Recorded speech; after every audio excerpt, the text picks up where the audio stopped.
Hey everyone, and welcome back. I am very excited to be with you from Canada, a little different background. This week on Twitter, a lot of people asked, after I tweeted a meme that my boyfriend had sent me, and I said, you know, my atheist boyfriend sends me the best religious memes. And some people asked, how can you, as a religious person, you know, how is your relationship with an atheist? What is that like? And is it advisable? Someone asked. So, you know what? I thought, why tackle this alone? I should bring in my partner. So today we are welcoming for the very first time my boyfriend. So here we go. Hello. So seeing as this is your first time, darling, on my YouTube channel, hopefully first of many, right? Yeah. So seeing as this is your first time, would you mind telling everyone about yourself, sir? Yeah. Hi, I'm Richard. I'm a PhD student. I'm originally from Germany and I do physics. So quite on the opposite end of what you do. So as we were scrolling through my Twitter this morning, as I do every morning, and yeah, sorry. So I noticed that someone had mentioned, you know, how can you as a religious person promote being in a relationship with someone who is atheist? Is that advisable? And so my take, and this is just my humble opinion, is that, you know, when Jesus gave the 2 commandments to love God and love neighbor, he didn't say love God and convert neighbor. I think that's a really important distinction. Yes, there's the Great Commission to go forth and make disciples, but it doesn't say go forth and enslave everyone that you meet into believing exactly how I believe.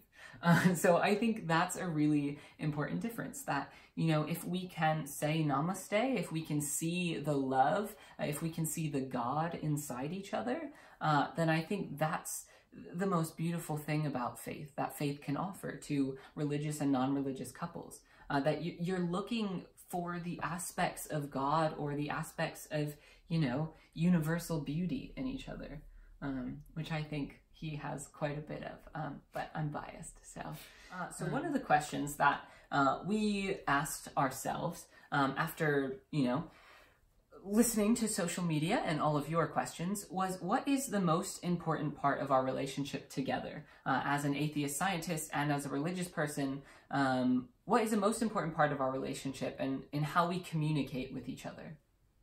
Yeah, so I think that as long as you have certain common ground, certain set of axioms that you can share with the other person, then it should work out. And for me it was important that my partner is a humanist, he sees the value of science, and that is what you represent, because you're progressive and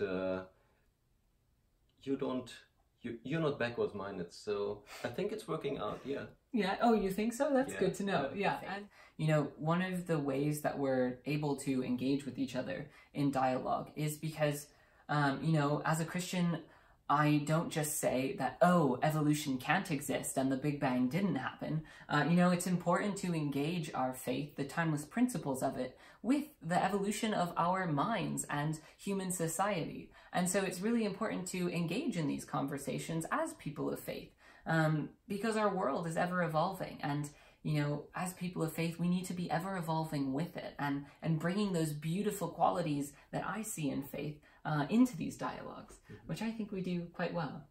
Yeah, we talk a lot about it. Yeah, and we talk a lot about Star Trek as well, don't we? Yeah. So as a physicist and an atheist, how do you, when you're explaining physics, you know, to me, is it different from explaining physics to, let's say, you know, a non-religious person, another atheist or physicist? Well, the only distinction you really have to make is between a physicist, as myself, and a layman. And the rest should not matter, because I only have to make sure that you understand vaguely what I'm telling you. And this is not based on any set of beliefs that you need to have in order to understand it. And because science does not need these kind of metaphysical beliefs, you have certain axioms for sure, but not in the sense that a religious person would talk about it. And in the end, I hope I just can convey the mysterious and the wonderful nature of the universe that we are living in. And this is, to me, the whole wondrous part of life. Yeah, and that again sounds a lot like Star Trek, which we have been binging. And that also reminds me, you know, exploring the wondrous beauty of life and the universe. You said something a while ago about science and exploring that, and I found something that I feel like religion is very similar in that way. Do you want to talk a little bit more about that? Of course. So maybe from the outside, it seems pretty straightforward to what science is, but if you're in the working chamber of it, then it's a bit different, because you do not know where you start, you do not know where you end up. You just know that what you're working on is just temporary. You will hopefully approximate and come closer and closer to what you think is the real nature of life, the real nature of nature. And of course, it's always trial and error and failing and sometimes succeeding and getting better at what you're describing. But you see, if you just look around and if you look in the past 200, 300 years, you see how much we achieved with that method, and it's working extraordinarily well. So that, right, that you're reaching for something that you know you may never reach. It's the desire, the human desire to know more. And not necessarily to capture it, but to keep exploring, knowing that it's almost limitless, the amount that we could know and explore. In a certain sense, it would be boring to know everything. Yeah, and that's where I see faith as similar, in that we are reaching to try and understand a nameless God, to explore this, invisible and yet, in my view, all-present entity. And so in that way, I see it as similar. We'll never have concrete definitions of God, and yet, we can experience it as we experience the universe.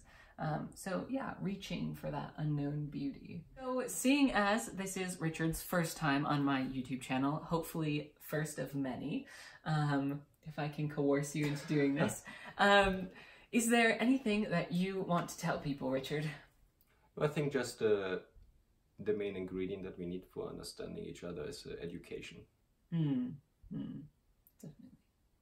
Yeah. A lot of education. Education and Star Trek. Yeah. I think both of those go really well together.